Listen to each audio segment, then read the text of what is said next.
আসসালামু আলাইকুম। প্রবাসী নিউজ টিভি চ্যানেলের নতুন ভিডিওতে সবাইকে স্বাগতম। এই ভিডিওর মাধ্যমে প্রবাসের কয়েকটি গুরুত্বপূর্ণ আপডেট নিউজ সম্পর্কে আলোচনা করব। প্রথমে আলোচনা করব চাঁদের সঙ্গে বিমান চলাচল বন্ধ করল সৌদি আরব। এদিকে সপ্তাহে 3 দিন ভারত থেকে বাংলাদেশে ফিরতে পারবেন পাসপোর্ট যাত্রীরা। এদিকে করোনা টিকার নিবন্ধন নিয়ে ভোগান্তির শেষ নেই প্রবাসীদের। এবং সর্বশেষে আলোচনা করব টিকার জন্য বিএমইটির নিবন্ধনে অগ্রাধিকার পাচ্ছেন সৌদি ও কুয়েতগামী প্রবাসীরা। প্রথমে আলোচনা করব 4 দেশের সঙ্গে বিমান চলাচল বন্ধ করল সৌদি আরব।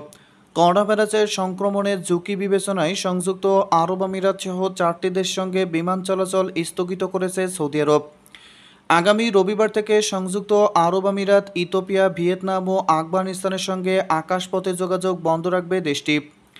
আরব নিউজ জানিয়েছে, সৌদি নাগরিকদের যথাযথ কর্তৃপক্ষের অনুমতি ছাড়া সরাসরি বা বক্রপথে এই 4টি দেশে ভ্রমণ পুরোপুরি নিষিদ্ধ থাকবে।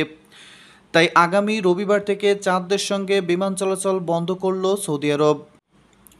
এদিকে সপ্তাহে 3 দিন ভারত থেকে বাংলাদেশে ফিরতে পারবেন পাসপোর্ট যাত্রীরা। মহামারী করোনা ভাইরাসের সংক্রমণ রোধে স্বরাষ্ট্র মন্ত্রণালয়ের এক নির্দেশনা অনুযায়ী সপ্তাহে রবিবার, মঙ্গলবার ও বুধবার এই 3 দিন ভারত থেকে পাসপোর্ট যাত্রীরা দেশে ফিরতে পারবেন। তবে প্রতিদিনই সরকারের নির্দেশনা মেনে ভারতে যেতে পারবে। শনিবার বিকালে বিষয়টি নিশ্চিত করেছেন বেনাপোল ইমিগ্রেশনের ভারপ্রাপ্ত কর্মকর্তা ওসি আহসান হাবিব। তিনি জানান, দেশে করোনা ভাইরাসের সংক্রমণ রোধে ভারত থেকে পাসপোর্ট যাত্রীরা সপ্তাহে 3 দিন দেশে ফিরতে পারবেন বলে সরকার নতুন নির্দেশনা দিয়েছে। সেই মোতাবেক সপ্তাহে রোববার, মঙ্গলবার ও বুধবার দেশে ফিরতে পারবেন এবং প্রতিটি পাসপোর্ট যাত্রীরা ভারতে যেতে পারবেন বলেও জানান তিনি। এদিকে করোনা টিকা নিবন্ধন নিয়ে ভোগান্তির শেষ নেই প্রবাসীদের। কয়েক দফা ঘোষণা দিয়েও প্রবাসীদের করোনা টিকা দেওয়া শুরু হয়নি। ঘোষণা দিয়ে প্রতিবারই হোঁচট খেয়েছে প্রবাসী কল্যাণ ও বৈদেশিক কর্মসংস্থান মন্ত্রণালয়। নিবন্ধন ও টিকা প্রদানের জন্য সংশ্লিষ্ট মন্ত্রণালয় সংস্থার সহযোগিতা ও সমন্বয় না থাকায় অসহায় অবস্থায় পড়েছে প্রবাসী মন্ত্রণালয়। অন্যদিকে টিকার জন্য দেশের বিভিন্ন প্রান্ত থেকে প্রবাসী মন্ত্রণালয়ের সিভিল সার্জন কার্যালয় ঘুরে ঘুরে হতাশ প্রবাসী কর্মীরা।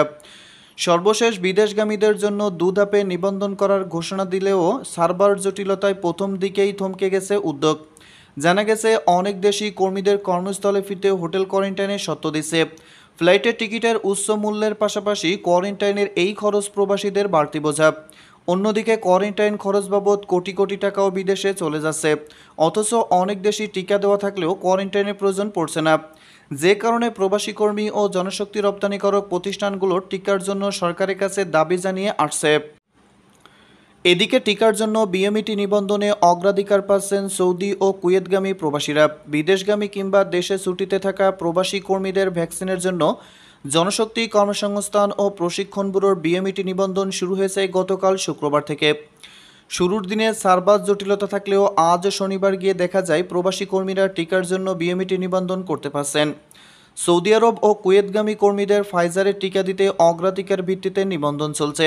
প্রবাসী কল্যাণ মন্ত্রণালয় বলছে, চলতি সপ্তাহে এই 2 দেশে যেতে অপেক্ষমান কর্মীদের বিএমইটি নিবন্ধন কার্যক্রম চলছে। এদিকে প্রবাসী কল্যাণ মন্ত্রণালয়ে থাকা ঢাকা জেলার জনশক্তি অফিস থেকে বলা হচ্ছে, গাজীপুর ও ঢাকা জেলার বিদেশগামী কর্মীরা এই নিবন্ধন কার্যক্রমে অংশ নিতে পারবেন। এজন্য তাদের নিবন্ধন করতে 205 টাকা করে খরচ হচ্ছে, তবে টিকার জন্য কোনো প্রকার টাকা নেওয়া হচ্ছে না। এই প্রসঙ্গে জানতে চাইলে ঢাকা জেলা জনশক্তি কর্মসংস্থান ও প্রশিক্ষণ ব্যুরোর সহকারী পরিচালক জান্নাত ফেরদৌস রূপা প্রবাস বার্তাকে জানান, গতকাল শুক্রবার থেকে বিদেশগামী কর্মীদের টিকার জন্য বিএমইটি নিবন্ধন কার্যক্রম শুরু হয়েছে। সৌদি আরব ও কুয়েতগামী প্রবাসী কর্মীদের অগ্রাধিকার ভিত্তিতে নাম নিবন্ধন করা হচ্ছে। পরবর্তী সপ্তাহ থেকে অন্যান্য দেশের কর্মীদের নিবন্ধন কার্যক্রম শুরু হবে। এদিকে প্রবাসী কল্যাণ ও বৈদেশিক কর্মসংস্থান মন্ত্রণালয়ের সিনিয়র সহকারী সচিব সরওয়ার আলম জানান, সৌদি আরব ও কুয়েত সরকারের ফাইজারের টিকা নেওয়া প্রবাসী কর্মীদের প্রবেশ করতে দিচ্ছে। সেক্ষেত্রে তাদের সেখানে গিয়ে প্রাতিষ্ঠানিক হোটেল কোয়ারেন্টাইনের প্রয়োজন হবে না। তাই আমরা সৌদি আরব ও কুয়েতগামী প্রবাসী কর্মীদের অগ্রাধিকার ভিত্তিতে নিবন্ধন করছি, যাতে করে তারা দ্রুত ভ্যাকসিন নিয়ে সে দেশগুলোতে যেতে পারে। এছাড়া নিবন্ধনে প্রবাসী কর্মীদের অগ্রাধিকার দেওয়ার জন্য আমি প্রবাসী নামে আলাদা একটি অ্যাপস তৈরি করা হয়েছে। কেউ নিবন্ধন করতে চাইলে তাকে প্রথমে প্রবাসী অ্যাপসে বিদেশি কর্মসংস্থানে কিছু তথ্য দিতে হবে। এই অ্যাপসে পাসপোর্ট নম্বর দিতে হবে এবং পাসপোর্ট অফিসে সার্ভারের মাধ্যমে নিবন্ধনকারীর পরিচয় নিশ্চিত করা হবে।